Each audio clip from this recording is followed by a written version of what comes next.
গছে বনে সেউজীয়া পাত এ পৰি থকা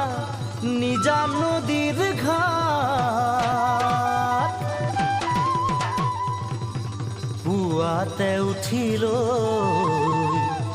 লাহনীখন কান্ধত লৈ অ নৱ গৰু গা ধুৱাবলৈ যাওঁ অ নৱ গৰু গা ধুৱাবলৈ যাওঁ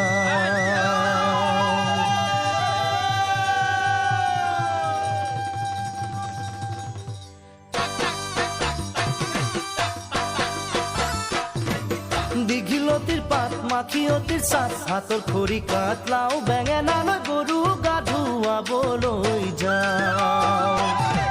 দীঘলতিৰ পাত মাখিয়তিৰ চাট হাতৰ